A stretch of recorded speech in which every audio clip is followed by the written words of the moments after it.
जी अस्सलाम वालेकुम। Lecture number 3।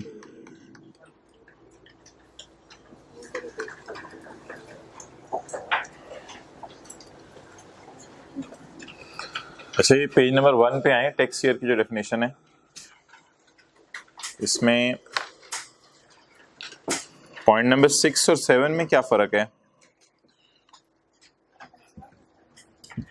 6 में ये है कि आपने एप्लीकेशन दी, वो सिरे से ही रिजेक्ट कर दी गई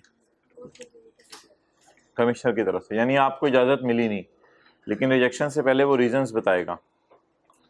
और 7 में ये है कि आपको इजाज़त मिल चुकी थी और मिली हुई इजाज़त बाद में क्या हो गई, विड्रॉ हो गई। तो 6 में सिरे से इजाज़त मिली नहीं और 7 में मिल के इजाज़त विड्रॉ हो गई। आगे आ जाओ भाई, ये जगह बनाई है इन्होंने। Okay,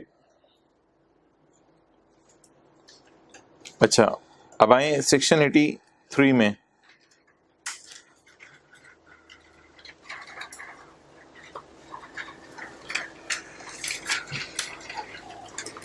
resident company. अच्छा, अगर एक कंपनी पाकिस्तान में बनी है, जैसे नेस्ले है, पेप्सी है, तो वो तो पाकिस्तान के लॉ में पॉइंट ए के तहत ऑलरेडी रजिस्टर्ड है, इसलिए वो कंपनी तो भाई लेजर लाइट करेंगे, इसलिए वो कंपनी तो बाय डिफ़ॉल्ट रेजिडेंट कंपनी होगी। लेकिन अगर बाहर के मुल्क की कंपनी पाकिस्तान में आए और पाकिस्तान में आके काम शुरू करे, इसी चला दो, बाहर के मुल्क की कंपनी पाकिस्तान आए, पाकिस्तान में आके काम शुरू करे, तो फिर ऐसी सूरत के अंदर देख लें कैसे चल रहा है। देख लिया आप लोगों ने? अच्छा, बाहर के मुल्क की कंपनी पाकिस्तान आए और पाकिस्तान अभी भी देख रहे हैं, पाकिस्तान आके ये देखे कि पाकिस्तान में मैं अपने आप को रजिस्टर करवा लूँ, और उसने अपने आप को पाकिस्तान में रजिस्टर करवा लिया, तो फिर वो ऑब्वियसली पाकिस्तान के लॉ में रजिस्टर्ड है, इसलिए वो रेजिडेंट कंपनी है। लेकिन अगर बाहर के मुल्क की कंपनी अपने आप को पॉइंट ए के तहत पाकिस्तान के लॉ में रजिस्टर ना करवाए, तो फिर ऐसी सूरत में आप उस पर पॉइंट बी लगा के देखेंगे उसका कंट्रोल एंड मैनेजमेंट कहाँ पे है। जहाँ उसका कंट्रोल एंड मैनेजमेंट होगा उसके मुताबिक आप डिसीजन लेंगे।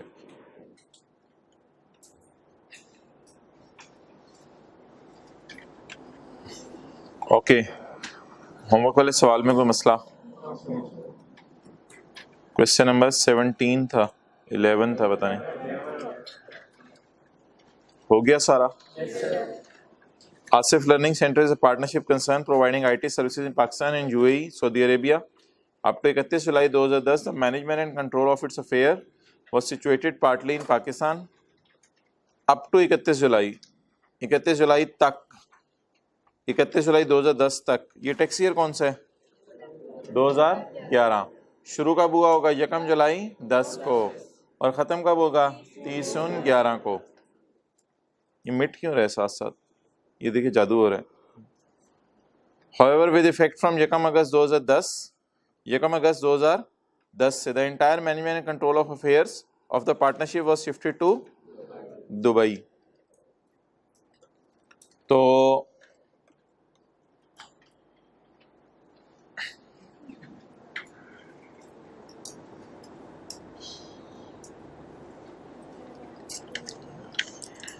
ओके, वापस आ जाएं। तो 1 जुलाई 2010 से लेके, भाई इधर लाओ ना, 1 जुलाई 2010 से लेके 30/11 का अरसा है। तो इसमें 1 अगस्त 2010 को सारा मैनेजमेंट एंड कंट्रोल कहाँ शिफ्ट हो गया? दुबई में। तो जुलाई में मैनेजमेंट एंड कंट्रोल कहाँ रहा? पाकिस्तान में। इसलिए ये कंपनी क्या समझी जाएगी? कंपनी नहीं, एओपी। ये एओपी है ना, एओपी कंपनी नहीं। तो ये एओपी रेजिडेंट एओपी होगी, क्योंकि पार्टली बी कंट्रोल। अच्छा, सारे पार्टनर आए हैं या थोड़े से? उसने को बताया नहीं। Management control was situated partly in Pakistan, कुछ आए पार्टली पाकिस्तान में 1 महीना रहे, तो इसलिए कंपनी क्या एओपी क्या समझ जाएगी? बोले रेजिडेंट। ओके, अच्छा आगे आ जाए। अच्छा, ये ना कल एक डेफिनेशन हमने की थी पर्सन की, तो ये ज़रा मैंने थोड़ी सी ज़्यादा इसको एक्सप्लेन किया अब चीज़ को, तो इसमें अगर आपने कोई चीज़ कल नोट नहीं की थी तो वो देख लें। पर्सन इंडिविजुअल भी है, एओपी भी है, और कंपनी भी है। ये तो कल इतना सा आपको बताया था, लेकिन ये कुछ ज्यादा तफसील अब मैंने नोट की हुई है, ये अगर आप नोट करना चाहें। आगे इंडिविजुअल क्या हो सकता है? AOP, company, resident. ये यहां ये वाली तफसील आपने शायद नोट नहीं की थी। और अगली बात, रेजिडेंट कंपनी में फॉल क्या करती है? प्रोविंशियल गवर्नमेंट और लोकल गवर्नमेंट। रेजिडेंट कंपनी में कौन फॉल करता है? प्रोविंशियल गवर्नमेंट और, हाँ, पर्सन में फेडरल गवर्नमेंट भी एक पर्सन है, ये अगर आप नोट करना चाहें। फेडरल गवर्नमेंट भी एक पर्सन है, लेकिन ये कंपनी नहीं है। तो पर्सन अब आप चार कह सकते हैं, इंडिविजुअल, एओपी, कंपनी और फेडरल गवर्नमेंट। और फेडरल गवर्नमेंट कौन सा पर्सन होगा? Resident person, non resident person? Resident person. भाई ये बैग उठाएं, इस रो में एक जगह बनवाएं, ये इस रो में बैग पड़ा हुआ है और अगली उस रो में भी एक भाई आ जाए, टाइम पे आया करें और ये सेकंड लास्ट और थर्ड लास्ट रो में भी एक दफा जगह बना दें एक बंदे की, सेकंड लास्ट और थर्ड लास्ट रो में।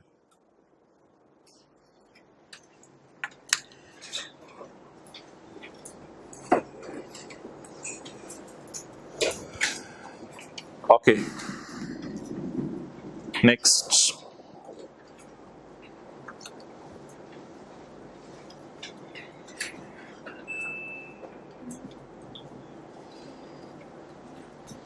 पर्सन की definition,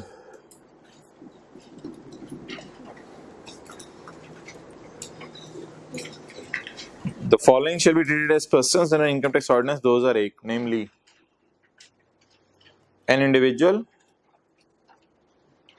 a company or an AOP। तीसरा सफे नोट्स का, इनकॉर्पोरेटेड, फॉर्म्ड और एस्टेब्लिश्ड इन पाकिस्तान और ये एल्सवेयर कौन सा मुल्क है? अच्छा, कहीं भी, तो या पाकिस्तान में रजिस्टर्ड हो या बाहर के किसी भी मुल्क में रजिस्टर्ड हो।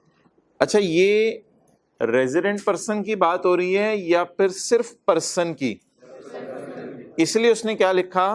कंपनी इनकॉर्पोरेटेड इन पाकिस्तान और पाकिस्तान में बनी हो या बाहर के मुल्क के लॉ के तहत बनी हो। कहते हैं मुझे इससे कोई फर्क नहीं पड़ता, मेरी नजर में वो पर्सन है। हाँ, उस पर्सन में से रेजिडेंट पर्सन कौन है वो कल हमने पढ़ लिया था, लेकिन पर्सन में जो कंपनी को इसने रखा है, तो कंपनी चाहे पाकिस्तान में इनकॉर्पोरेट हुई हो चाहे पाकिस्तान से बाहर, उससे कोई फर्क नहीं पड़ता। Okay, next point C, federal government. तो मैंने आपको बता दिया है ना, ये फेडरल गवर्नमेंट इंडिविजुअल है, ना कंपनी है, ना एओपी है, ये अलग पर्सन है एक। और फॉरेन गवर्नमेंट भी एक पर्सन है, फॉरेन गवर्नमेंट भी एक पर्सन है। ये अगर आप एक और ऐसे,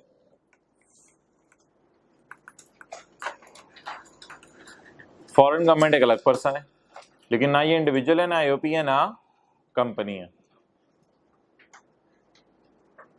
ओके भाई, टाइम पे आया करें। A federal government, a foreign government और a political subdivision of foreign government. अब ये पॉइंट भाई मैं आज और आखिरी दफा बता रहा हूं, किसी व्हाट्सएप ग्रुप में इसको नहीं मैं लूंगा और आप कभी भी दोबारा इसका सवाल नहीं लूंगा। ये पता नहीं क्यों बार बार बच्चे पूछते हैं, एक दफा बता दी जाती है, कोई ज्यादा इंपॉर्टेंट बात हो तो डिटेल में डिस्कस हो जाएगी। बस सिंपल सी बात है, बाहर के मुल्कों में अगर पॉलिटिक्स की बेस पर मुख्तलिफ इलाकों को डिवाइड कर दिया गया है, तो हर इलाका हमारी नज़र में अलग पर्सन होगा। पाकिस्तान में पॉलिटिक्स की बेस पे किसी इलाके को डिवाइड नहीं किया गया, लेकिन बाहर के मुल्कों में पॉलिटिकल पार्टीज़ की बेस पे कहें कि मशरिक का इलाका फ़लाँ पॉलिटिकल पार्टी का, मगरिब का इलाका फ़लाँ पॉलिटिकल पार्टी का, तो मुल्क का मशरिकी हिस्सा जो है अलग पर्सन समझा जाएगा, मुल्क का मगरबी हिस्सा अलग पर्सन समझा जाएगा। बस, इससे ज़्यादा इसमें कोई बात करने की ज़रूरत नहीं। अब political subdivision of a foreign government. अगर फॉरेन गवर्नमेंट पॉलिटिक्स की बेस पे अपने इलाके तकसीम कर ले तो वो हर इलाका जो तकसीम किया हुआ अलग पर्सन समझा जाएगा। अब पब्लिक इंटरनेशनल ऑर्गेनाइजेशन ये तो कई हो सकती हैं, जैसे यूनिसेफ है या वर्ल्ड हेल्थ ऑर्गेनाइजेशन है, कोई भी हो सकते हैं, IMF हो सकता है। तो पब्लिक इंटरनेशनल ऑर्गेनाइजेशंस ये सारे हमारे लॉ की नज़र में पर्सन हैं।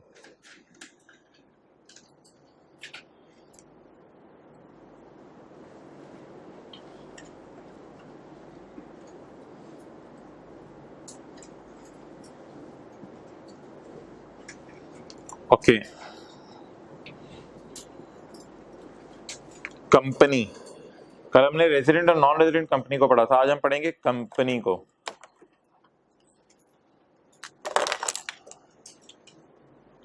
Company means the following, a company as defined in companies act 2017, a body corporate found by or under any law in force in Pakistan. असल में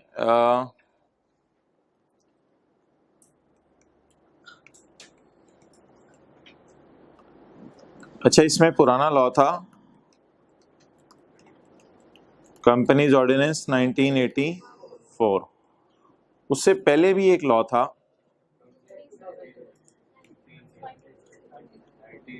तो उससे भी पुराना कोई लॉ था पाकिस्तान बनने से पहले वाला, तो बिफोर पाकिस्तान कोई लॉ था। अब वो जो उस लॉ के तहत लोगों ने अपने आप को रजिस्टर कराया हुआ था, तो ये कह रहा है वो भी मेरी नज़र में कंपनीज हैं, लेकिन अब उस लॉ वाली कंपनीज तो एग्जिस्ट करती नहीं। अब ये प्रोविजन ऑलमोस्ट आप समझ लें शायद ख़त्म होने की तरफ जा रही है। लेकिन वैसे ही बस एक बात याद रखनी पड़ेगी, बॉडी कॉरपोरेट चंद लोग जो फॉर्म हुई, बनी बाय हुकूमत ने बनाई या फिर खुद बनी और हुकूमत के अंडर आके अपने आप को पाकिस्तान के किसी भी लॉ में क्या करवा लिया, रजिस्टर करवा लिया। तो ये पाकिस्तान के बनने से पहले का कोई लॉ होगा जिसमें इन्होंने अपने आप को रजिस्टर करवाया होगा। तो बस इससे ज़्यादा इस पर कोई बात करने की ज़रूरत नहीं, याद कर लें। बहरहाल body corporate formed by or under any law in force in Pakistan, जो पाकिस्तान में उस वक्त मौजूद था, इन फोर्स इन पाकिस्तान। मुदारबा की लकीरी डेफिनेशन हमारे सिलेबस में नहीं है, वरना मैं इसको भी आपको एक्सप्लेन कर देता। बहरहाल मुदारबा में ये होता है एक बंदा अपना पैसा डालता है, दूसरा बंदा अपनी सर्विसेज डालता है और फिर कारोबार होता है। बस इससे ज़्यादा जानना ज़रूरी नहीं। Point D, a body incorporated, चंद लोग मिले किसी कानून के तहत of a country outside Pakistan, Pakistan से बाहर के कानून के तहत चंद लोग आपस में मिले और बाहर के कंपनीज के लॉ के तहत इनकॉर्पोरेट करा लिया। मिसाल के तौर पे चाइना के अंदर होगा कंपनीज एक्ट 2002, हो सकता है चाइना में कंपनीज एक्ट 2002 हो। इसी तरह बांग्लादेश के अंदर कंपनीज एक्ट 1986 हो। तो अगर दुनिया में 250 ममालिक हैं तो 250 में से जो एक मुल्क है पाकिस्तान, उसकी जितनी कंपनीज हैं वो पॉइंट ए में फॉल कर गई, और बाकी जो 249 कंट्रीज हैं दुनिया में, उनके जितने भी कंपनी लॉज हैं उनके नाम तो यहाँ नहीं लिखे जा सकते, वो पॉइंट डी में फॉल कर गई। तो ए और डी आपस में एक जैसी बात ही कर रहे हैं, लेकिन ए उस कंपनी की बात कर रहा है जो पाकिस्तान में रजिस्टर्ड है, और डी उस कंपनी की बात कर रहे हैं। मिसाल के तौर पे नाइकी एक कंपनी है, वो कहती है मैं बाहर के मुल्क में रजिस्टर हूँ, तो बस उसकी बात कर रहा है point D. A body incorporated, चंद लोग मिले किसी कानून के तहत, वो कानून पाकिस्तान से बाहर बना था। कौन सा कानून था? बिल्कुल ऐसा कानून था जैसे ये कंपनी लॉ का कानून है, लेकिन उसमें इनकॉर्पोरेशन पाकिस्तान में नहीं होती, वो कहाँ होती है? बाहर के मुल्क में। तो पॉइंट ए और डी सेम चीज़ है। Okay, cooperative society, finance society और एनी अदर सोसाइटी, इनकी डेफिनेशंस पहले आई कैप ने डाली थी, लेकिन अभी आई कैप ने निकाल दी हुई है मेरे ख्याल से। हाँ, इनकी डेफिनेशन नहीं है सिलेबस में, तो बस इनको छोड़ें परे। हाउसिंग कोऑपरेटिव सोसाइटी अक्सर आपने को लफ्ज़ सुना होगा, बहरहाल छोड़ें, इसमें क्या बहस में जाना, बस याद करने as it is. Non profit organisation, इसकी डेफिनेशन है, ज़रूर है, चैप्टर 5 में हम पढ़ेंगे। ओके, अ ट्रस्ट, इसकी डेफिनेशन भी अभी पढ़ेंगे। अ ट्रस्ट और एन एंटिटी और अ बॉडी ऑफ पर्संस, बातें वही जो बार बार रिपीट हो रही हैं। Established by under any law for the time being in force, बहरहाल नीचे भी ट्रस्ट को देखेंगे। ये बड़ा जुल्म है। अ फॉरेन एसोसिएशन, एसोसिएशन से मुराद है एओपी, एओपी से क्या मुराद है? Partnership. A foreign association which the board has जबरदस्ती declare to be a company for the purpose of income tax ordinance 2001। ये जो हम लॉ पढ़े हैं इसका नाम है इनकम टैक्स ऑर्डिनेंस 2001। कोई बाहर के मुल्क की पार्टनरशिप फार्म वो पाकिस्तान आई और पाकिस्तान आके बड़े बड़े कारोबार करने लग गई। फेडरल बोर्ड ने सोचा जबरदस्ती इसको कंपनी का नाम दे दें, हालांकि वो पार्टनर्स थे और उन्होंने कंपनी लॉ में अपने आप को ना बाहर के रजिस्टर कराया हुआ है ना पाकिस्तान के रजिस्टर करवाया हुआ है, लेकिन फेडरल बोर्ड ने जबरदस्ती की और इसको क्या करार दे दिया? Company. Which the board has declared, इसका मतलब है बोर्ड के पास पावर है कि जबरदस्ती फॉरेन एओपी को क्या करार दे दे? कंपनी।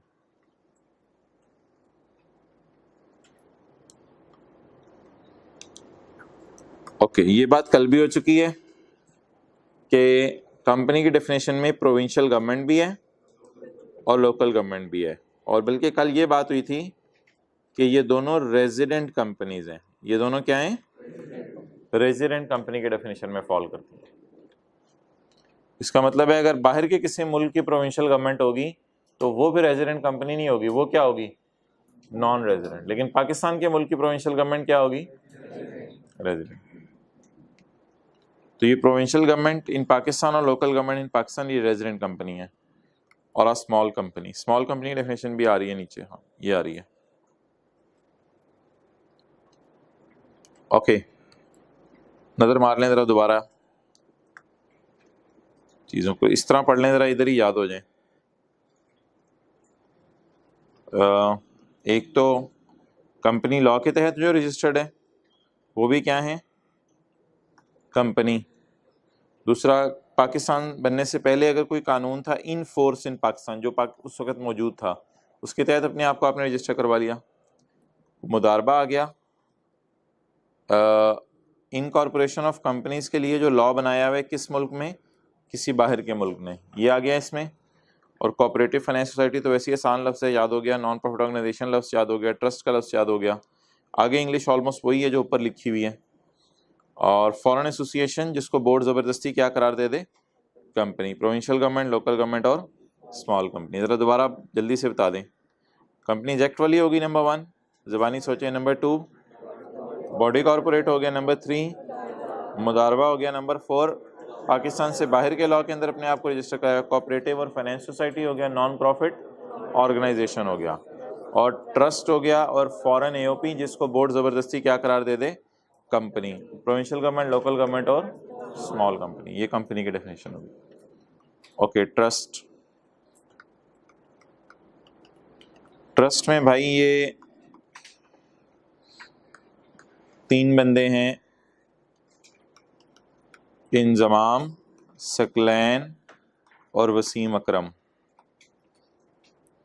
इन्होंने अपना पैसा 2 एक्सपर्ट्स को दे दिया।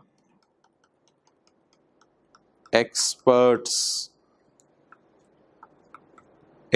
को अपना पैसा दे दिया, मिस्टर ए और मिस्टर बी को। अब ये तीनों जो हैं ये बन जाएंगे कैपिटल प्रोवाइडर। इन्होंने अपना सरमाया दिया है, ठीक है जी। 10 लाख रुपए इंजमाम के पास पड़ा था, 10 लाख रुपए सकलैन के पास पड़ा था, 10 लाख वसीम अकरम के पास पड़ा था। इन्होंने अपना पैसा इन लोगों को दे दिया और इन एक्सपर्ट्स के ऊपर एतमाद किया। 30 लाख रुपए इनके पास आ गया। अब ये एक्सपर्ट्स इस पैसे को स्टॉक मार्केट में ले जाएंगे या कहीं भी मार्केट में ले जाएंगे और लेके जाके इसको इन्वेस्ट करेंगे, और इन्वेस्ट करके जो प्रॉफिट आएगा वो इन लोगों को दे दिया करेंगे, लेकिन ऑब्वियसली अपना कमीशन भी कुछ रखा करेंगे। तो ये जो लोग हैं, ये जो एक्सपर्ट्स हैं, इन एक्सपर्ट्स को टेम्परेरी ओनर ऑफ कैश भी कहा जाता है। टेम्परेरीली किसी और का कैश ओन कर रहे हैं, नोट कर लें, फिर आगे चलते हैं। इनको टेम्परेरी ओनर्स भी कहा जाता है।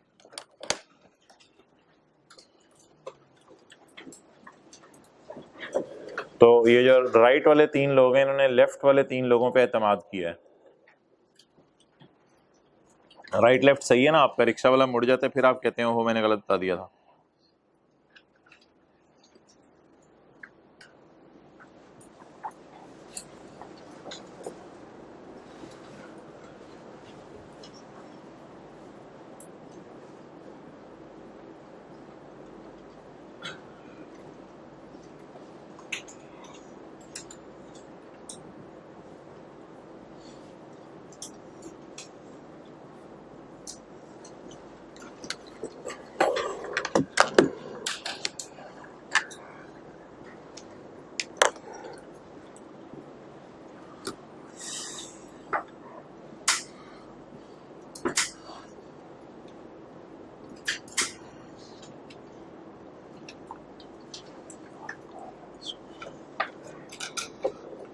ओके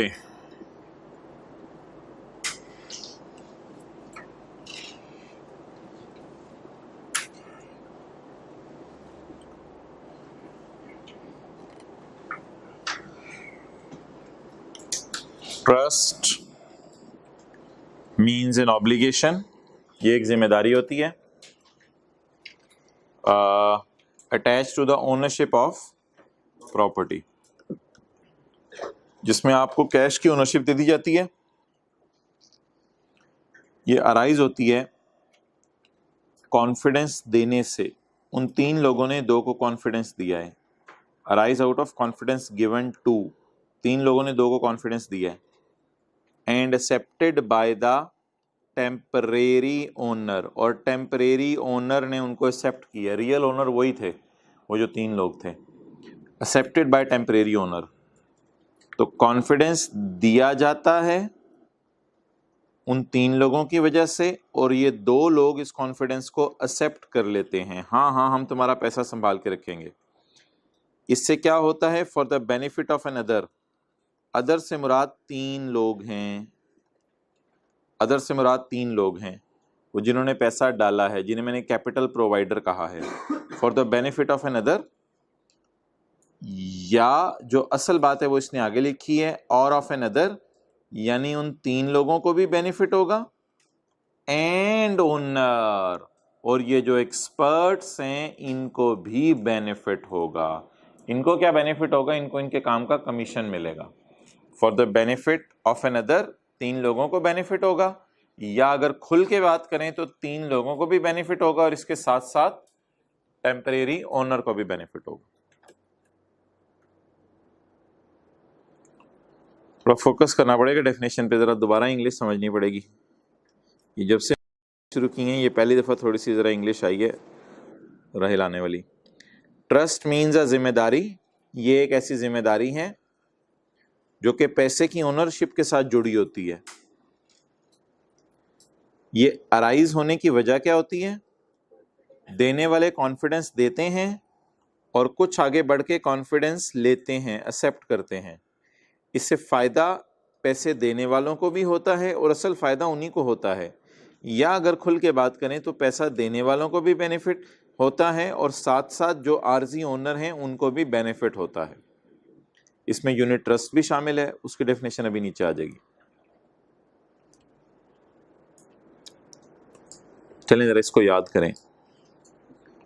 ट्रस्ट मीन्स अ जिम्मेदारी, ये क्या है, एक जिम्मेदारी attach to the ownership of a property, arise out of confidence given to and accepted by the owner.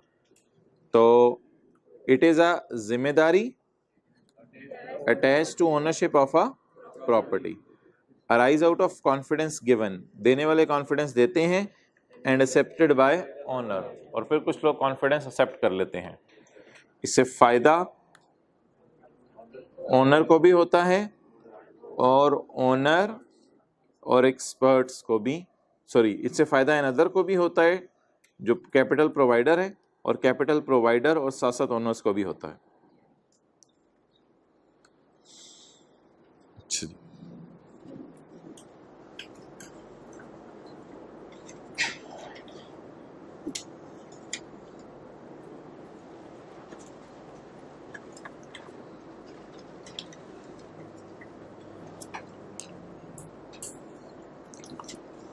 Okay okay,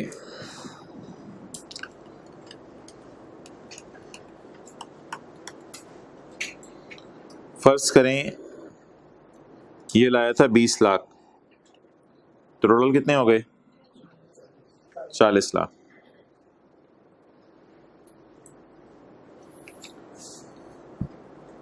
चिड़ियाघर में 5 लोग गए एक फैमिली के, तो उनको 50 रुपए की 5 टिकट्स मिलेंगी। 50 रुपए की 5 टिकट्स, एक टिकट 10 रुपए की। इसी तरह इधर होता है, जो 10 लाख लाता है उसको 1 लाख टिकट्स मिल जाती हैं। एक टिकट 10 रुपए की होती है, तो फिर 1 लाख टिकट्स का मतलब ये पैसे कितने लाया? 10 लाख। इसको भी 1 लाख टिकट्स मिल जाएंगी। इसको कितनी टिकट्स मिलेंगी? 2 लाख टिकट्स मिल जाएंगी। इन टिकट्स को कहा जाता है यूनिट्स। शेयर्स भी कहा जाता है, बिल्कुल सही कह रहे हो, लेकिन यहाँ यूनिट ट्रस्ट के मामले में इसको यूनिट्स कहा जाता है। तो इनको यूनिट्स मिल जाएंगे। फिर जो जितने ज़्यादा यूनिट लाया होगा उसका कैपिटल भी ज़्यादा होगा, यानी उसने सरमाया भी ज़्यादा डाला होगा, और उसको एंड पे प्रॉफिट भी ज़्यादा मिलेगा। तो इससे क्या हो जाता है, इन लोगों को तसल्ली हो जाती है कि हमारा पैसा एक्सपर्ट्स के हाथों में है, और एक्सपर्ट्स ने एविडेंस के तौर पे हमें एक सफ़ा दे दिया है जो इस बात का सबूत है कि हमारा पैसा इनके पास पड़ा हुआ है। तो ये एक्सपर्ट्स ही टिकट्स बनाते हैं, यूनिट्स तकसीम करते हैं। एक्सपर्ट्स पैसा लेके एक्सपर्ट्स यूनिट्स तकसीम करते हैं। लाख यूनिट्स एक को दे दिए, लाख एक को, लाख एक को। ये बिल्कुल टिकट की तरह होता है, जिस तरह जो है वो चिड़ियाघर की टिकट मिलती है।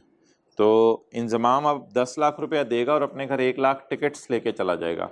ये इस बात का सबूत होगा कि 1 लाख ज़रब 10 रुपये, 10 लाख रुपए इसने डाले हुए हैं।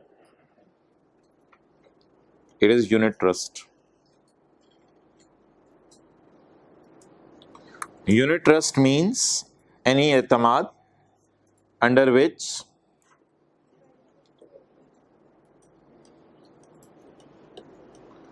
बेनिफिशियल इंटरेस्ट से मुराद अमाउंट है, पैसे हैं, क्योंकि आपका जो बेनिफिट है वो पैसों का है, आपने अपने पैसे डाले हुए हैं। बेनिफिशियल इंटरेस्ट ज़रा मुश्किल लफ्ज़ है, इससे मुराद वो अमाउंट है, मनी है जो आपने पैसे डाले हुए हैं। Unit trust is any trust under which the पैसे आर डिवाइडेड इनटू यूनिट्स। पैसों को किस में डिवाइड कर दिया जाता है? सो डैट द हक ऑफ द बेनिफिशरी। बेनिफिशरी से मुराद यहाँ 3 लोग हैं इस वक्त, एक्सपर्ट्स नहीं, ओरिजिनल ओनर, टेम्परेरी ओनर नहीं। So that the rights of beneficiaries, 3 लोगों का जो हक है, टू इनकम, साल के आखिर में जो प्रॉफिट आएगा, या टू कैपिटल, वो जो उन्होंने 10-10 लाख 20 लाख डाला है। टू इनकम और कैपिटल। कैपिटल वो सरमाया होता है जो आप डालें, प्रॉफिट वो होता है जो साल के एंड पे आता है। टू इनकम और capital R determined by number of units held, क्योंकि यूनिट्स जिसके पास ज्यादा होंगे उसको प्रॉफिट ज्यादा मिलेगा, डायरेक्टली प्रोपोर्शनल होगा।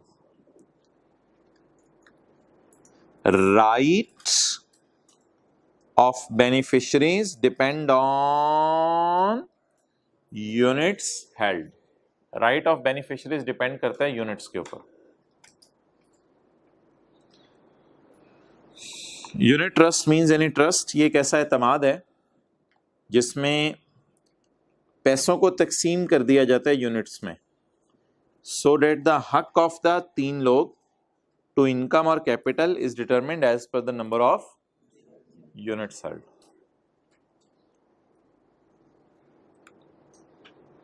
अच्छा, ये पहली दफा आप देखने लगे हैं जी rate of taxes.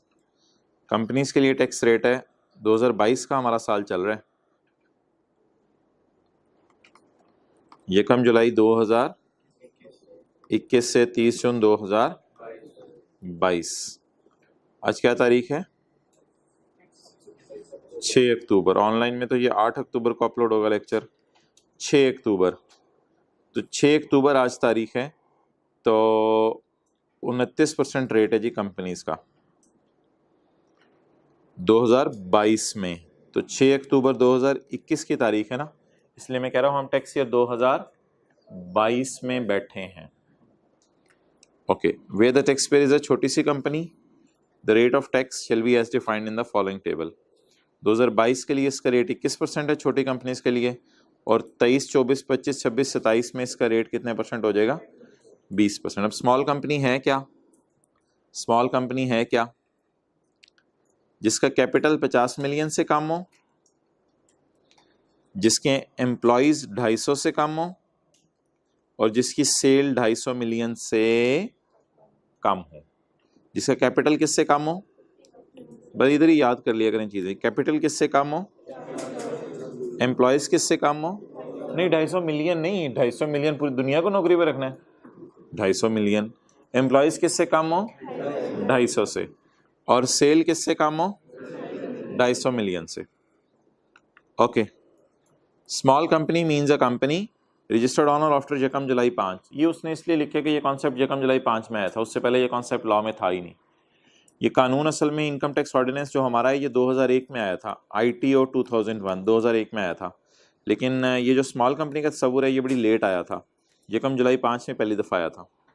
Small company means a company registered on और आफ्टर यकम जुलाई 5 under the companies act 2017 which has paid up capital plus undistributed reserves. Undistributed reserves होते हैं प्रॉफिट्स, अनडिस्ट्रीब्यूटेड रिजर्व्स होते हैं प्रॉफिट्स, यानी कैपिटल और वो प्रॉफिट जो अभी तक लोगों में ड्राइंग करके घर लेके नहीं गए। इंट्रो आपने पढ़ी हुई है, प्रॉफिट्स अगर ड्रॉ हो जाएं तो वो तो घर चले गए। अनडिस्ट्रीब्यूटेड प्रॉफिट्स का क्या मतलब है? जो अभी तक ड्रॉ नहीं हुए, अभी तक घर नहीं गए, यानी बिजनेस ने कमा लिए हैं और बिजनेस में ही पड़े हैं या ओनर घर लेके चले गए हैं। तो अनडिस्ट्रीब्यूटेड रिजर्व से मुराद है अनडिस्ट्रीब्यूटेड प्रॉफिट्स। तो कैपिटल प्लस प्रॉफिट मिला के कितना हो? 50 मिलियन से कम, नॉट एक्सीडिंग 50। 50 से बड़े ना, 50 हो सकता है, 50 हो सकता है, याद रखिएगा, नॉट एक्सीडिंग 50, 50 से बड़े ना। अगर 50 भी है तो ये स्मॉल कंपनी है। एम्प्लॉइज 250 भी हैं तो ये स्मॉल कंपनी है। At any time during the year, साल में एंड पे नहीं, अगर एंड पे लिखा होता फिर और मतलब होता है। Any time during the year, पूरे साल एक दिन भी आपके एम्प्लॉइज 250 से बढ़ने चाहिए। कई दफ़ा ऐसा होता है लोग 260 एम्प्लॉयज़ रख लेते हैं और फिर साल के एंड पे जो है वो 12 एम्प्लॉयज़ निकाल देते हैं नौकरी से, तो वो भी स्मॉल कंपनी नहीं होगी, क्योंकि साल के दौरान तो एम्प्लॉयज़ 250 से बढ़ गए ना। और साल की सेल आपकी, टर्नओवर से क्या मुराद है? सेल आपकी 250 मिलियन से ज़्यादा ना हो, 250 मिलियन हो सकती है सेल, तो आप क्या समझे जाएंगे? Small company. Point 4 is not formed by throwing up or rejoining of a business already in existence। तो जब ये कॉन्सेप्ट आया था 2000 यकम जुलाई 2005 को, तो कुछ लोगों ने गड़बड़ करने की कोशिश की थी। उनकी पुरानी फैक्ट्री थी, पुरानी फैक्ट्री में थे 400 एम्प्लॉयज़, तो फैक्ट्री के एक पोर्शन के अंदर जो है वो बनते थे जूते और दूसरे पोर्शन के अंदर बनते थे लेदर बैग्स। तो इन्होंने क्या किया? इन्होंने कंपनी को तोड़ के 2 हिस्से कर दिए, 200 एम्प्लॉयज़ इधर भेज दिए, 200 एम्प्लॉयज़ इधर भेज दिए और कहा कि हम भी क्या हैं? Small company. तो लॉ मेकर ने कहा ये तुम लोगों ने गड़बड़ की है, ये पाकिस्तानी वाला काम किया तुमने। इज नॉट, नहीं आप तो अच्छे लोग हैं। इज नॉट फाउंड बाय तोड़िंग अप और या रीजोडिंग of a business already in. तो इन्होंने नए नामों से कंपनी जाके रजिस्टर करवा ली थी, हालांकि काम वही था, फैक्ट्रियाँ वही थी, बंदे वही थे, सब कुछ वही था, लेकिन बेनिफिट लेने के लिए बड़ी बड़ी कंपनीज को तोड़ के छोटी छोटी कंपनीज में तकसीम कर दिया था। तो ऐसे लोगों को ये बेनिफिट नहीं मिलेगा। इज नॉट फाउंड बाय तोड़िंग अप और रीजोडिंग of a business already in existence. Already in existence से क्या मुराद है? यकम जुलाई 5 से पहले का वो बिजनेस है, उसको आप तोड़ के जो है वो ये नया बिजनेस नहीं शुरू कर सकते, फिर आप स्मॉल कंपनी नहीं है। स्मॉल कंपनी फ्रेश बननी चाहिए, बिल्कुल ताज़ा खस्ता क्रिस्पी, नाश्ता भी नहीं किया होता ऊपर से ऐसी बातें। Point 5 is not a small and, वो स्मॉल एंड मीडियम एंटरप्राइज नहीं होनी चाहिए। भाई स्मॉल एंड मीडियम एंटरप्राइज की डेफिनेशन हम पढ़ेंगे, इसकी डेफिनेशन पेंडिंग है। स्मॉल एंड मीडियम एंटरप्राइज कोई और चीज़ है, उसकी डेफिनेशन हम पढ़ेंगे। ओके, एसोसिएशन ऑफ पर्संस, अभी कुछ न्यूमेरिकल पोर्शन शुरू करते हैं, बस काफ़ी हो गया आज। एसोसिएशन ऑफ पर्संस, ये कंपनी की डेफिनेशन हो गई। ये देखें ना, इंडिविजुअल की डेफिनेशन तो है कोई नहीं, आपके साथ वाला इंडिविजुअल बैठा है, इससे बड़ी और क्या इंडिविजुअल की मिसाल हो सकती है? जिंदा जीती जागती मिसाल आपके साथ देखें, इंडिविजुअल बैठा हुआ है, इंडिविजुअल की क्या मैं आपको मिसाल दूं? कंपनी की हो गई डेफिनेशन, एओपी की पढ़ लें। एओपी। ये आप देख रहे होंगे डेफिनेशन से डेफिनेशंस निकल रही हैं। पर्सन में कंपनी और एओपी था तो कंपनी एओपी की डेफिनेशन आ गई। कंपनी में ट्रस्ट था तो ट्रस्ट की डेफिनेशन आ गई। तो ये तो नेवर एंडिंग स्टोरी है, जिसमें से जो मर्जी डेफिनेशन निकाल लो। AOP, AOP includes the following. A firm, firm क्या होती है? फर्म, फर्म, अगला सफा फर्म। फर्म मीन्स द रिश्ता, रिश्ता। मौलवी साहब को बुलाना पड़ेगा। Firm means the between the बंदे who have agreed to share the. भाई ये इस एसी में से भी ना आवाज चेक कर लीजिएगा, इसमें से भी आवाज आती है कभी कभी। हाँ जी, जैसे उसकी आ रही थी, अभी नहीं आ रही। फर्म मीन्स द रिश्ता बिटवीन द बंदे who have agreed to spend life together, नहीं to share the profits of a business. कई दफा सारे पार्टनर आके बैठ जाते हैं, वेले होते हैं। कई दफा सारे पार्टनर घर बैठे होते हैं, उनमें से एक दो आके बैठ जाते हैं बिजनेस में। कैरिड ऑन बाय और any of them acting for all. फिर वो सब के आके लिए आके हरकतें एक ही बंदा कर रहा होता है। और any one of them acting for all, it is called as firm कहते हैं, फर्म कहते हैं। आज है पेज 3 पे। बारिश कहते हैं, बारिश कहते हैं। अच्छा, AOP includes the following. AOP में क्या शामिल है? भाई ये तो बहुत ही पुराना कॉन्सेप्ट हो गया, हिंदू अनडिवाइडेड फैमिली।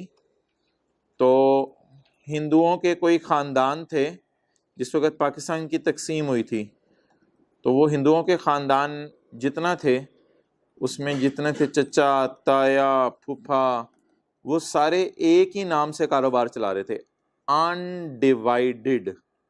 हम मर जाएंगे अलग नहीं होंगे, हिंदू अनडिवाइडेड फैमिली। तो अगर पूरा ख़ानदान एक ही कारोबार चला रहा हो और ख़ानदान अभी डिवाइड ना हुआ हो, यानी खून इनका अभी लाल ही था, सफ़ेद नहीं हुआ था, तो ये अनडिवाइडेड थे। तो फिर ऐसी सूरत के अंदर अगर लाल खून वाली फैमिली आपको मिल जाए तो इसका मतलब है ये एक ही नाम से कारोबार चला रहे हैं, तो इनको भी क्या कहा जाएगा? पार्टनरशिप। बहरहाल अब तो शायद ऐसी फैमिलीज मिलना बहुत ही रेयर हो। ओके,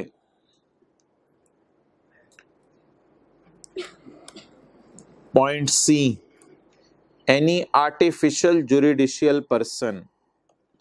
इस पे भी मोहतरम मैं कुछ ज़्यादा डिस्कशन नहीं करूँगा, ना कोई सवाल लिया करूँगा। इस पे भी अक्सर बच्चे बाद में पूछ रहे होते हैं, ये इसका ज़रा मतलब दोबारा बता दें।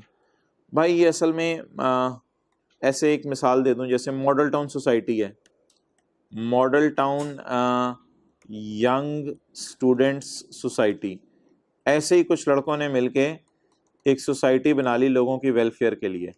लोगों की वेलफेयर के लिए एक सोसाइटी बना ली, वो पैसे इकट्ठे करते हैं फिर गरीबों में बांट देते हैं। अब ये आर्टिफिशियल यानी मसनूई कानून की नज़र में बंदे समझे जाएंगे, आर्टिफिशियल कानून की नज़र में बंदे समझे जाएंगे। Model town young student society welfare के लिए बना ली। तो असल में ना ये अगर किसी लॉ में अपने आप को रजिस्टर करवा लें तो फिर ये नॉन प्रॉफिट ऑर्गेनाइजेशन बन जाते हैं। लेकिन नॉन प्रॉफिट ऑर्गेनाइजेशन में हम पढ़ेंगे किसी लॉ में जाके अपने आप को रजिस्टर कराना ज़रूरी है।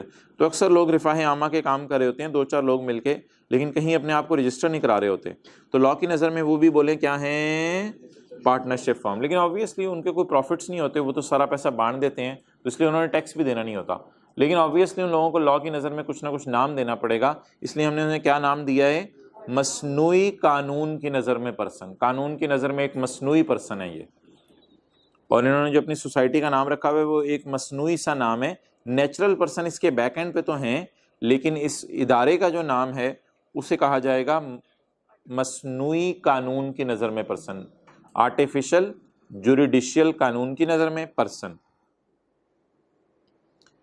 ओके, ये सबसे इंटरेस्टिंग चीज़ है अगली समझने वाली। Point number D, any body of persons formed under a foreign law, any body of persons formed under a foreign law, However, a company is not included in AOP, लेकिन company AOP में शामिल नहीं है। अच्छा, ये जो foreign laws हैं, पाकिस्तान में कोई लॉ है कंपनीज की इनकॉर्पोरेशन के लिए, सॉरी AOPs की इनकॉर्पोरेशन के लिए?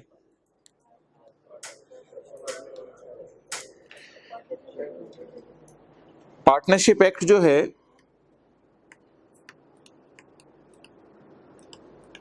वो पार्टनरशिप्स को गवर्न करता है, लेकिन पार्टनरशिप एक्ट जो है नीड्स नो रजिस्ट्रेशन।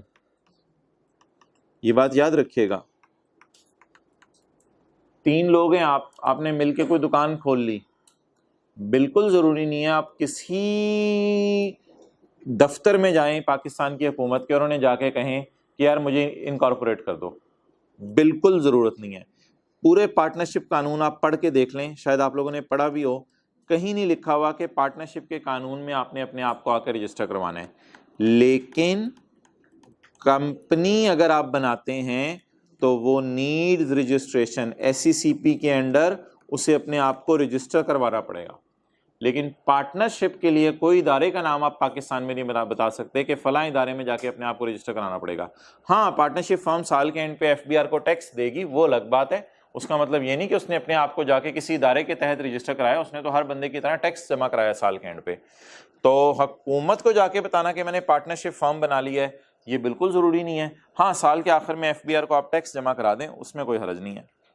तो पार्टनरशिप एक्ट में कहीं नहीं लिखा हुआ कि पार्टनरशिप फर्म अपने आप को आके क्या करवाए, रजिस्टर करवाए। अच्छा, अब ये तो बात तो कर दी मैंने आपसे पाकिस्तान की। बाहर के मुल्क में ऐसा ज़रूरी नहीं है। बाहर के मुल्क में ऐसा हो सकता है कि पार्टनरशिप फर्म ने भी अपने आप को क्या कराना हो और कंपनी ने भी अपने आप को क्या कराना हो। कंपनीज तो तकरीबन सारे मुल्कों में ही अपने आप को रजिस्टर करवाती हैं, कंपनीज में तो कोई रिलैक्सेशन नहीं है। हो सकता है बाहर के मुल्क में पार्टनरशिप फर्म ने भी अपने आप को जाके क्या कराना हो, रजिस्टर करवाना हो। जैसे SECP पाकिस्तान में बना हुआ, इसी तरह का कोई इदारा बाहर के मुल्क में बना हो जो पार्टनरशिप्स को देखे।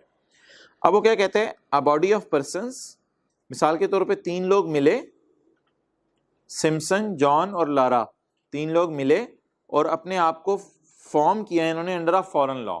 लेकिन कहते हैं याद रखना ये law, however a company is not included in AOP, लेकिन अगर ये अपने आप को मिलके किसी कंपनी लॉ में रजिस्टर करा लें तो वो AOP नहीं होगा।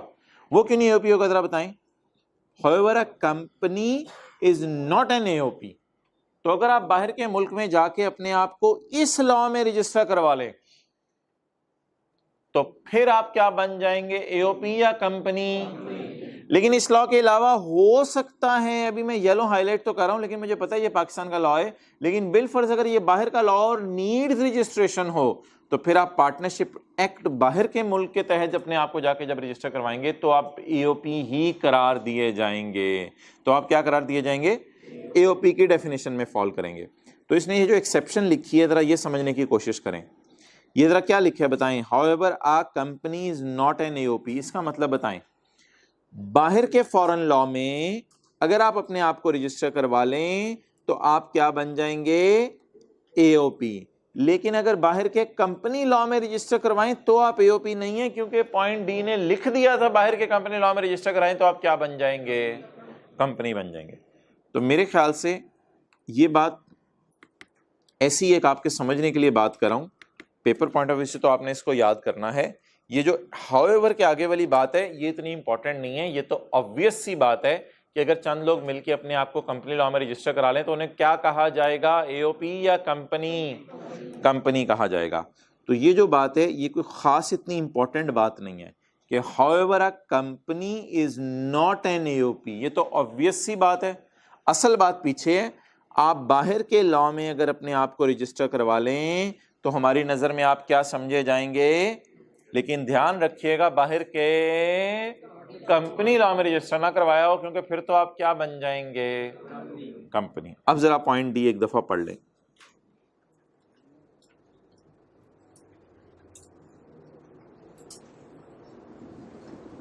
इससे कंपनीज ऊपर वाले पॉइंट D में ऑलरेडी कवर्ड है, वो जो ऊपर वाला एक पॉइंट D भी आ रहा था, ये वाला पॉइंट D, कंपनीज तो ऊपर वाले पॉइंट D में ऑलरेडी कवर्ड है, बाहर की कंपनीज। तो बाहर की कंपनीज अगर आप कंपनी लॉ में रजिस्टर करवा रहे हैं तो कंपनी है, और अगर बाहर पार्टनरशिप लॉ में रजिस्टर करवा रहे हैं तो आप क्या हैं, एओपी।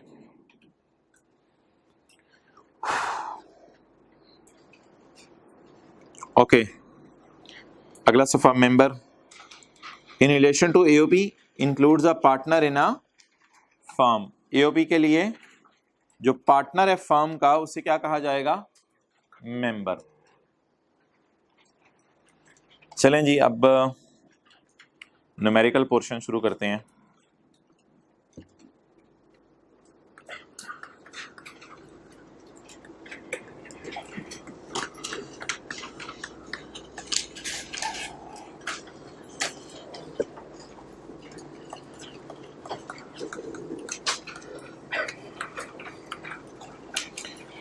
एक बंदा है, राइज में नौकरी करता है, घंटे की कैशियर है, तो वो कौन सी इनकम कमा रहा है, इनकम फ्रॉम सैलरी।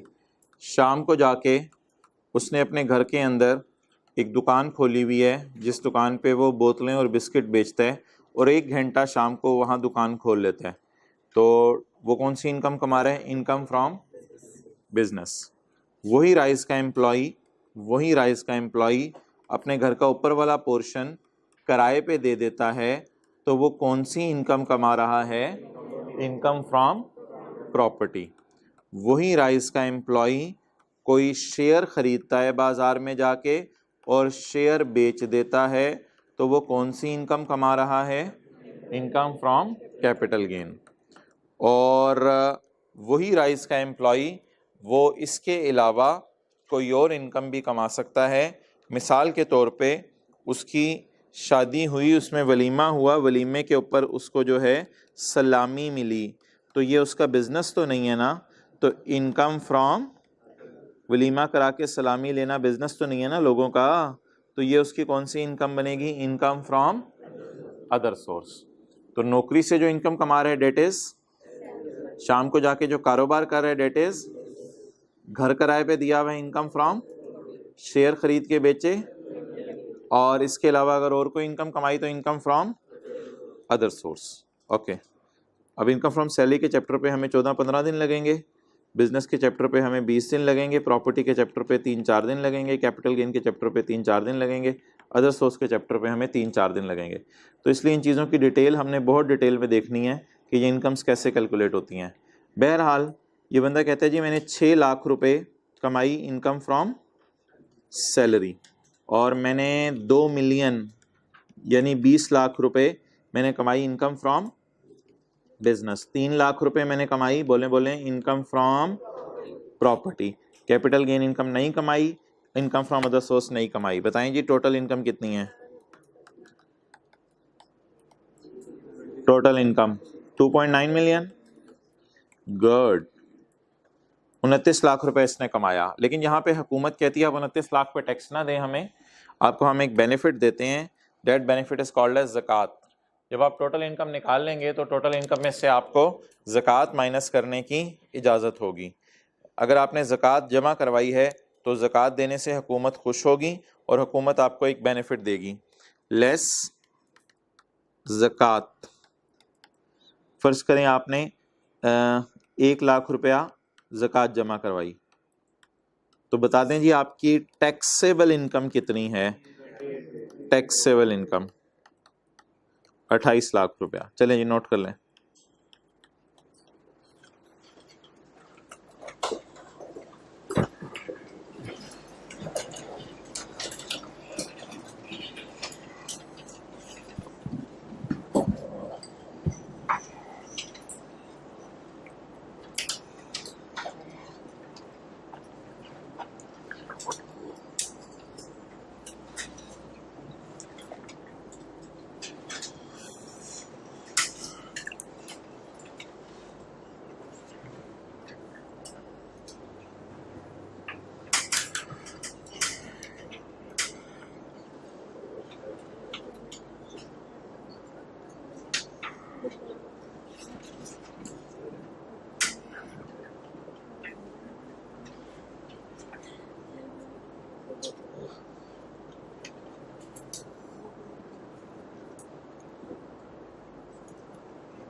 ओके,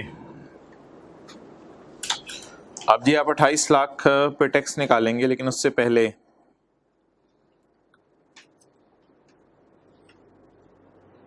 ये जो 4 हैं, 5 हैं, ये जो 5 हैं इनको क्या कहा जाता है? Heads of income. क्या? Heads of income.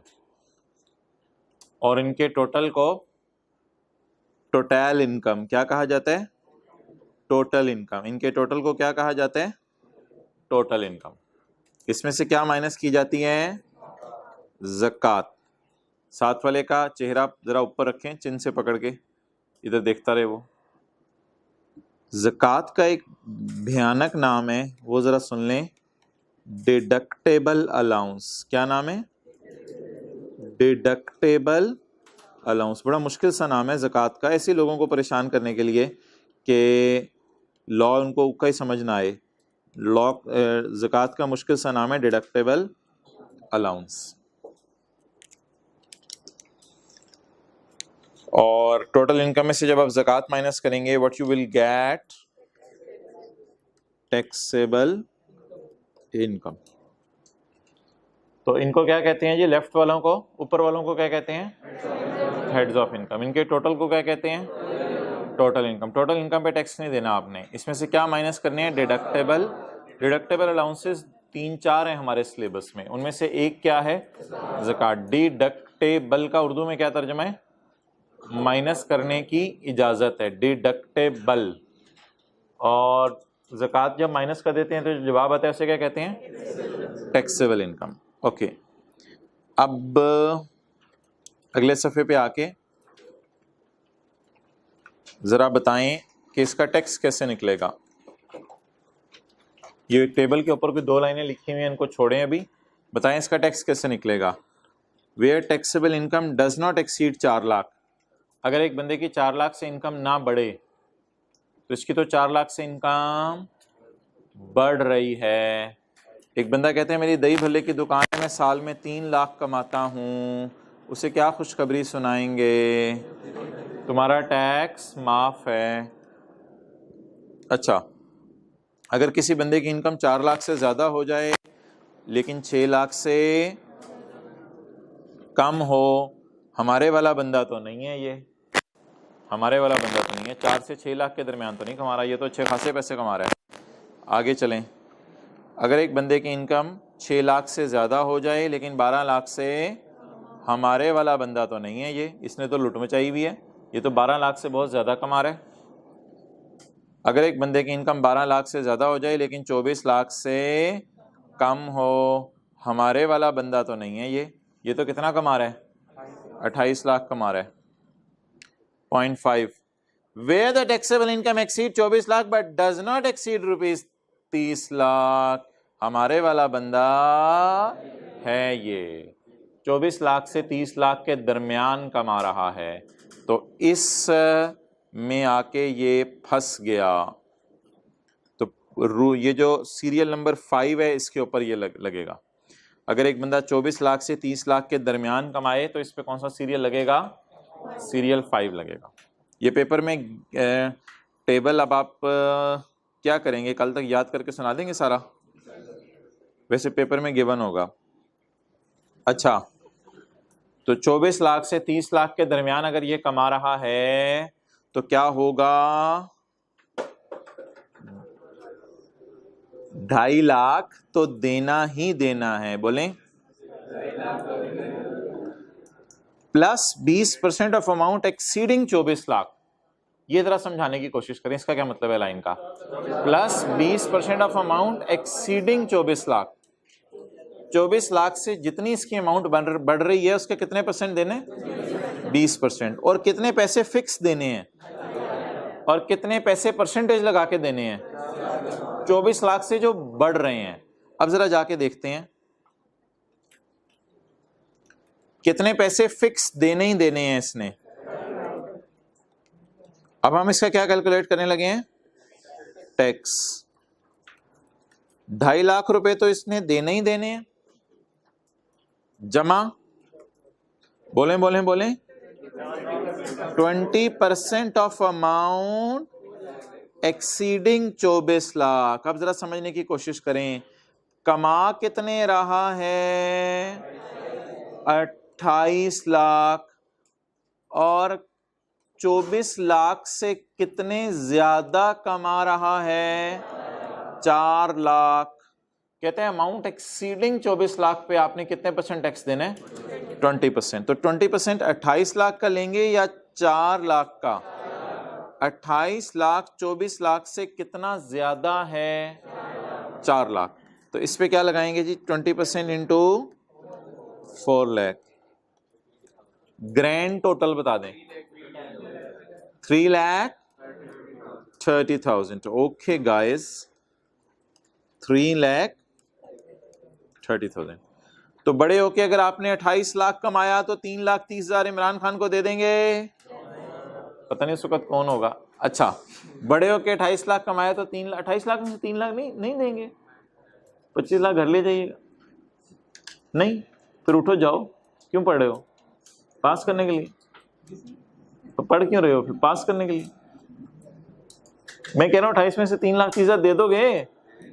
हाँ दे देंगे, ये बात करो ना। वो खत्म हुई बात, ऐसी बात बढ़ा रहे थे। वो दे देंगे, बस बात खत्म।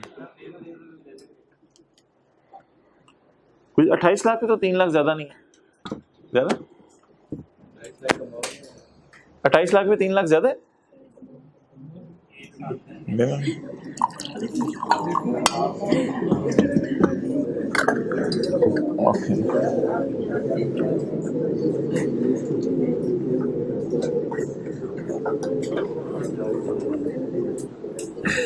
ओके,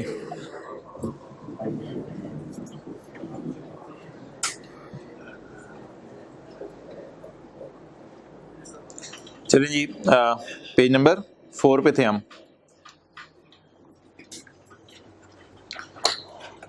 इनकम टैक्स शिल B imposed for each.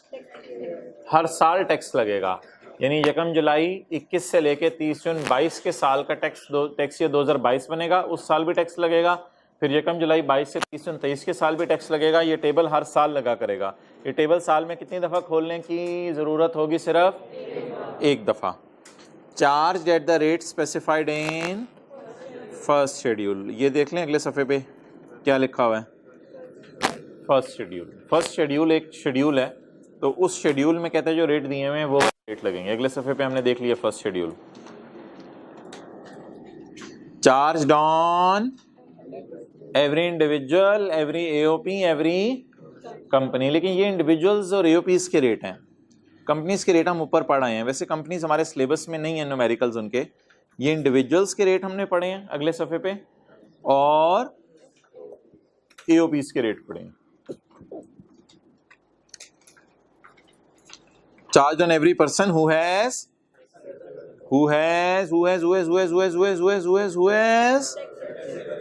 taxable income। Total income पे रेट लगेगा, टैक्सेबल इनकम पे। Okay, the income tax shall be computed। अभी निकाला है वैसे हमने। Income tax shall be computed by applying the rate लगाया जाएगा टैक्स का। किसके ऊपर? टैक्सेबल इनकम पे रेट लगाया जाएगा, ना के टोटल इनकम पे। टोटल इनकम पे रेट नहीं लगेगा। रेट किस पे लगेगा? टैक्सेबल इनकम पे। And tax discounts shell be subtracted from above figure. अच्छा, ये जब बुक पब्लिश होगी इंशाल्लाह, बुक में तो मैं सही कर दूंगा। ये एक लाइन गलती से लिखी रह गई है, ये पुराने लॉ की, ये लाइन काट दें। ये देखें, प्रॉपर्टी के आगे एक लाइन लिखी हुई है, ये लाइन काट दें, ये बदल चुकी हुई है। अब इंशाल्लाह बुक में सही होके आएगी। अच्छा, तो बताएं जी, tax credit shall be subtracted from above figure का क्या मतलब है? टैक्स डिस्काउंट मिलेंगे, टैक्स डिस्काउंट मिलेंगे। डिस्काउंट किन चीज़ों पे मिलते हैं वो हमारा पूरा चैप्टर है, लेकिन अगर मैं आपके सामने एक फॉर्मेट बना रहा हूं तो टैक्स क्रेडिट या टैक्स डिस्काउंट इसमें से माइनस होंगे। उसमें हम पढ़ेंगे कोई बंदा चैरिटी वगैरह दे दे, हुकूमत खुश होकर इसको डिस्काउंट दे देती है और थोड़ा टैक्स माफ़ कर देती है। तो मुख्तलिफ चीज़ों पे हम टैक्स क्रेडिट्स पढ़ेंगे, डिस्काउंट्स पढ़ेंगे। जी जी जी पढ़ेंगे। Okay, and tax credit shall be subtracted from of figure. Tax credits हम पढ़ेंगे चैप्टर 6 में। तो ये न्यूमेरिकल का फॉर्मेट है जी, salary, business, property, capital gain, other source, total income, less ज़कात एंड अदर डिडक्टेबल अलाउंसेस। क्या आ गया? टैक्स। उसके बाद आ गई टैक्स लाइबिलिटी, उसके माइनस क्या करेंगे? Tax credit. In the end क्या आ जाएगा? टैक्स पेएबल टू हुकूमत पाकिस्तान, गवर्नमेंट को जाके ये टैक्स आपने जमा कराने। ये जो टैक्स क्रेडिट्स हैं ये क्या हैं? डिस्काउंट्स। डिस्काउंट अगर एक से ज़्यादा हो तो फिर न्यूमेरिकल में हम उनकी एक तरतीब फॉलो किया करेंगे। डिस्काउंट अगर एक से ज़्यादा हो तो न्यूमेरिकल में हम एक तरतीब फॉलो किया करेंगे। वो तरतीब हम पढ़ेंगे चैप्टर 6 में। तो पॉइंट 3 हमारा पेंडिंग हो गया, हम नहीं पढ़े। ऑर्डर, ऑर्डर क्या है? हुक्म नहीं, ऑर्डर क्या है? तरतीब। तरतीब of applying tax credit, tax credit देने की तरतीब। ये किस चैप्टर में पढ़ेंगे? चैप्टर 6 में पढ़ेंगे। तो ये पूरा हमारा पेंडिंग हो गया, हमने बिल्कुल फिलहाल नहीं पढ़ा।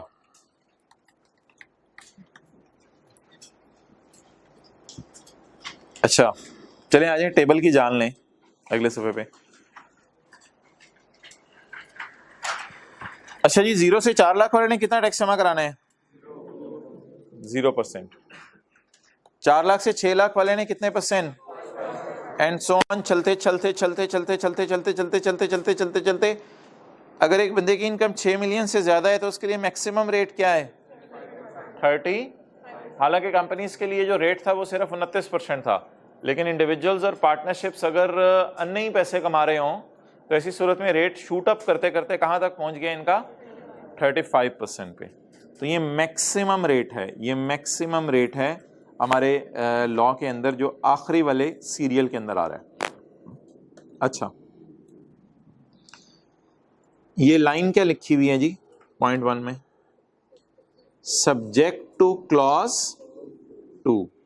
कहते पहले क्लॉज 2 को पढ़ के आओ, ये तो अगले सफ़े पे है, अभी हमने नहीं पढ़नी। कहते सब्जेक्ट टू क्लॉज 2, यानी पहले क्लॉज 2 पढ़ के आओ। ये इसका उर्दू तर्जुमा अगर आप लिखना चाहें, सब्जेक्ट टू क्लॉज 2, पहले क्लॉज 2 पढ़ के आओ।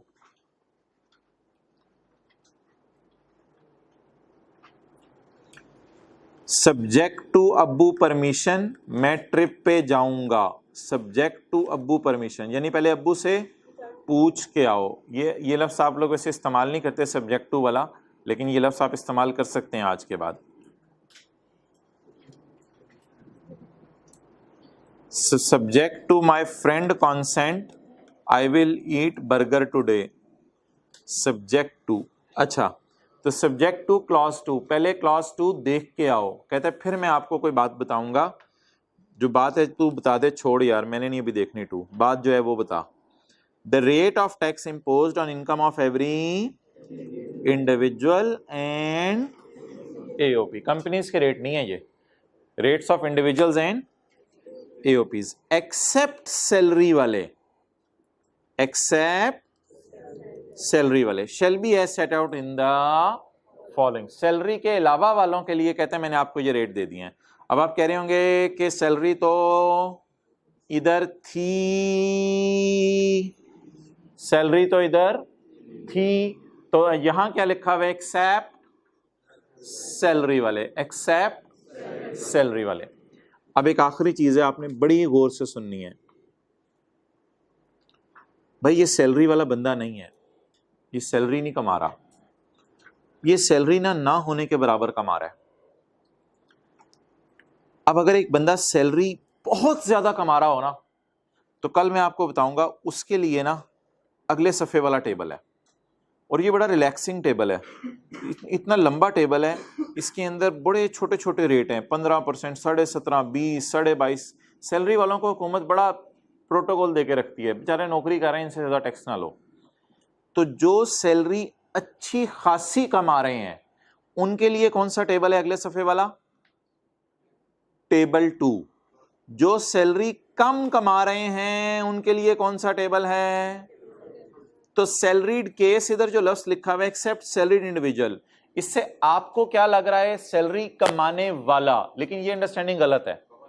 ये जो एक्सेप्ट सैलरीड का मतलब ये है कि सैलरी जो कमा रहा है अच्छी खासी, उनके लिए कौन सा टेबल है?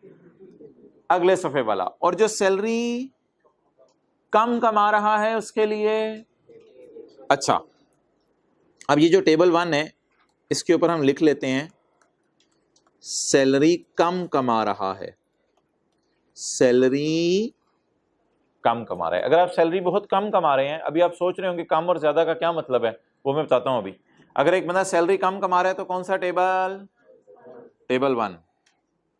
अच्छा, अगर एक बंदा सैलरी अच्छी खासी कमा रहा है, बोलें,